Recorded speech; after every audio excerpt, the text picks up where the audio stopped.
नमस्कार दोस्तों, मैं हूं निशा और मेरे चैनल में आप सबका बहुत-बहुत स्वागत है। दोस्तों, आज की वीडियो में मैं लेकर आई हूं एक न्यूज़ जिसमें मैं आपको बताऊंगी कि 56 साल बाद मिला शव। जी हां दोस्तों, 56 साल बाद शव मिला। माता-पिता, पत्नी, बेटे की हो चुकी है मौत।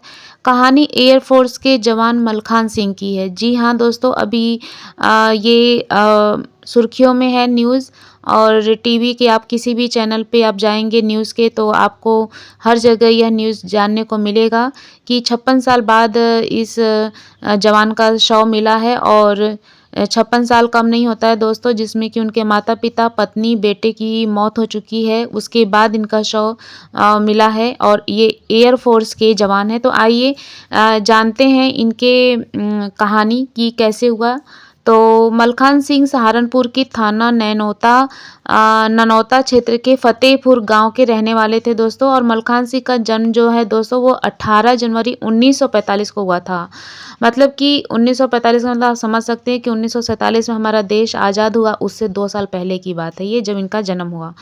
जब वह लापता हुए तो उनकी उम्र महज 23 साल की थी। हादसे के बाद से ही उनका कोई पता नहीं चल रहा था।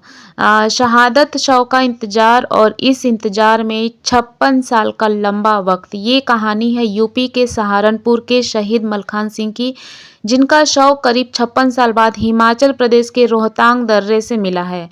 मलखान सिंह एयरफोर्स के जवान थे। साल 1968 में हुए एक विमान हादसे में वह लापता हो गए थे। और दोस्तों, यह विमान हादसा 7 फरवरी 1968 को रोहतांग दर्रे के पास हुआ था, जिसमें कुल 102 सैनिक सवार थे। और 56 साल बाद उनका शव उनके बैच नंबर के आधार पर पहचाना गया। यह खबर मिलने के बाद मलखान सिंह के परिवार और पूरे जिले में शोक और गर्व का माहौल है। लेकिन इन 56 सालों में मलखान सिंह के परिवार में बहुत कुछ बदल गया है। दोस्तों, मलखान सिंह सहारनपुर के थाना ननौता क्षेत्र के फतेहपुर गांव के रहने वाले थे। मलखान सिंह का जन्म, जैसा कि मैंने आपको बताया, कि वो 18 जनवरी और 1945 को उनका बर्थ हुआ था। जब वह लापता हुए थे तो उनकी उम्र महज 23 साल की थी। हादसे के बाद से उनका कोई पता नहीं था। मलखान सिंह के माता पिता और परिवार के अन्य सदस्य उनके लौटने की आस में सालों तक इंतजार करते रहे, लेकिन कोई जानकारी हाथ नहीं लगी। विमान क्रैश की खबर ने मलखान सिंह के परिवार को बुरी तरह से तोड़ दिया था दोस्तों। मलखान सिंह के लापता होने के बाद उनकी पत्नी शीलावती की दूसरी शादी मलखान सिंह के छोटे भाई चंद्रपाल सिंह से करा दी गई। और इस हादसे के समय शीलावती गर्भवती थी और उनके एक बेटे राम प्रसाद की उम्र महज 1.5 साल की थी। हालांकि परिवार ने मलखान सिंह को कभी मृत घोषित नहीं किया था, इसीलिए पितृ पक्ष में भी उनकी आत्मा की शांति के लिए कोई तर्पण संस्कार नहीं किया जाता था। दोस्तों, अब 56 साल बाद जब सियाचिन में मलखान सिंह का शव मिला तो परिवार की पीड़ा और इंतजार की सारी भावनाएं एक साथ उमड़ पड़ी। हालांकि जब उनकी पत्नी शीलावती और बेटे राम प्रसाद की भी मौत हो चुकी है, माँ बाप भी अब इस दुनिया में नहीं है।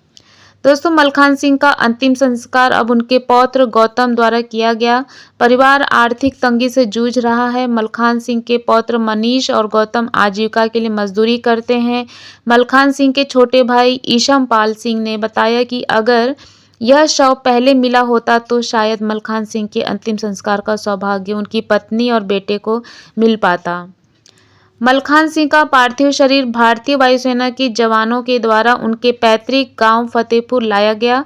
हजारों की संख्या में लोग अंतिम संस्कार के लिए वहां पहुंचे। चारों ओर मलखान सिंह अमर रहे के नारे गूंज उठे। मलखान सिंह के पोते गौतम ने उन्हें मुखाग्नि दी और पूरे सैन्य सम्मान के साथ उनका अंतिम संस्कार संपन्न हुआ। गांव के लोगों और परिवार ने सरकार से मांग की है कि मलखान सिंह को शहीद का दर्जा दिया जाए और उनके परिवार को उचित सहायता प्रदान की जाए। ग्रामीणों ने कहा कि यह 56 सालों का एक लंबा और पीड़ादायक इंतजार था जो अब खत्म हुआ है। दोस्तों, हमारे देश के वीर सपूतों की ऐसी-ऐसी कहानियाँ हैं जिसको सुनकर हमारे आँखें जो हैं वो नम होते नहीं रुकती हैं। जी हाँ दोस्तों, जैसे कि अभी आपने सुना और जाना कि किस तरह से सहारनपुर के जो जवान थे उनका शव मिला, और वो भी 56 साल के बाद, और 56 साल के बाद मिला, जिसमें कि उनके परिवार वालों में, उनकी फैमिली में से उनके बच्चे और पत्नी कोई नहीं बचा, उनके माँ-बाप कोई नहीं बचा है। अब उनके पोते-पोतियाँ जो हैं वही उनका अंतिम संस्कार करेंगे। तो दोस्तों इन्हीं सब जानकारी के साथ अपनी आज की वीडियो को यहीं पे विराम देती हूँ। तो मिलते हैं अपने एक नए वीडियो के साथ, एक नई जानकारी और एंटरटेनमेंट के साथ। तब तक के लिए बाय बाय, सी यू।